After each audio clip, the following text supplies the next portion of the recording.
નમસ્કાર દર્શક મિત્રો, જનરપન ન્યૂઝમાં આપનું સ્વાગત છે. હું છું આપણો મિત્ર કંચન પરમાર. આવો સાંભળીએ આજના મુખ્ય સમાચાર. હર્ષ સંઘવીનું વડોદરામાં સંબોધન. 15 દિવસમાં 725 કરોડના પ્રોજેક્ટ વડોદરાને મળ્યા.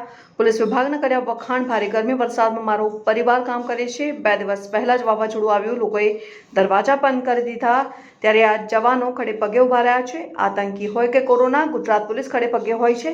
વડોદરા ઘણા વિષયમાં નંબર 1 છે. આજે ટેકનોલોજીનો વારો છે. હજુ પણ ઘણા વિષયોમાં નંબર 1 બનવાનું છે. આખા દેશમાં પોલીસ માટે એક સાથે આવાસ નથી બન્યા. ગુજરાતમાં એક સાથે 20,000 પોલીસ આવાસ બનશે. 207 કરોડનો ઐતિહાસિક બ્રિજ બનશે. કરજણના મોટી કોરલ ખાતે બનશે. મારી ઉંમરના લોકોએ ફક્ત મોદી શાસન જોવું, એવા લોકો માટે વિકાસ નવાઈ નથી. ભૂતકાળનું શાસન જોયા હોય એને પૂછો, કોઈ વિકાસ જોવા મળશે જ નહીં. હવે સોશિયલ મીડિયામાં જોવા મળે 10 કિલોમીટરના રોડ પર 500 મીટર પર કચરો દેખાય તો એવા વિડીયો વાયરલ કરે, પણ 9.5 કિલોમીટર સાફ રસ્તાનો ન બતાવે. કોઈ ધર્મ નથી હોતો, ગુનેગારોની કોઈ જાતિ નથી હોતી. ગુનેગાર એ અસામાજિક તત્વોને સીધા કરવા માટે ગુજરાત પોલીસ કટિબદ્ધ છે. અમારા ડીજીપી KLN રાવના માર્ગદર્શનમાં આખી ગુજરાત પોલીસે મક્કમ નિર્ધાર કર્યો છે કે જો કોઈ બી વિસ્તારમાં કોઈ બી પ્રકારે કોઈ ટપોરી, કોઈ અસામાજિક તત્વો જો સામાન્ય નાગરિકોને હેરાન પરેશાન કરશે તો ગુજરાત પોલીસમાં હનુમાનજીનો દ્રશ્ય તમને સૌ લોકોને જરૂરથી નજરે પડશે. અને એક લોકોને ખૂણેથી શોધીને સીધા કરવાનો સંકલ્પ અમે સાકાર કરીને આપ સૌ લોકોને હજી વધુ સુરક્ષિત કઈ રીતે આ વડોદરા બનાવવું તે દિશામાં કામ કરવા માટે શહેરના પોલીસ કમિશનર અને એમની આખી ટીમ કામગીરી કરી રહી છે. રેન્જ આઈજી અને એમની આખી ટીમ દરેક જિલ્લાની અંદર આ જ સંકલ્પ જોડે કામ કરી રહી છે. અને ક્યાંય જો અમારી ટીમ ચૂકી જાય તો એમની ઉપર હું બેઠો છું. અડધી રાત્રે ફોન કરજો. આ હજી ગયા જ અઠવાડિયે વડોદરા શહેરમાં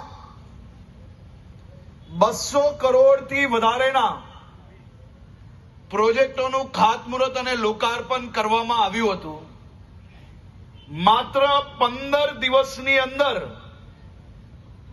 કુલ મળીને 750 થી વધારે કરોડ રૂપિયાના પ્રોજેક્ટો, એમાંય મહાનગરપાલિકા, જિલ્લા પંચાયત, રાજ્ય સરકાર, કેન્દ્ર સરકારની મદદથી આ વિવિધ પ્રોજેક્ટોના આજે લોકાર્પણ અને ખાતમુહૂર્ત કાર્યક્રમ અહીંયા યોજવામાં આવ્યો છે.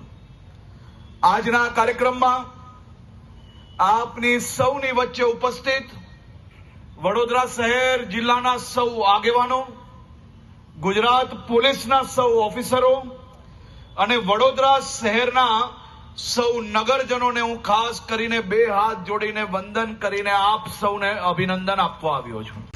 અને બધા જ જિલ્લાઓમાં, બધા જ શહેરોમાં જેટલો સ્ટાફ છે એ સ્ટાફ પ્રમાણે એક સરખા પર્સન્ટેજ, કે હું સુરતનો છું અને સુરતની અંદર હજારો મકાનો અને વડોદરાની અંદર મકાનો ઓછા, એ પ્રકારનું ન્યાય એ મારા દરબારની અંદર ક્યારેય ના ચાલી શકે.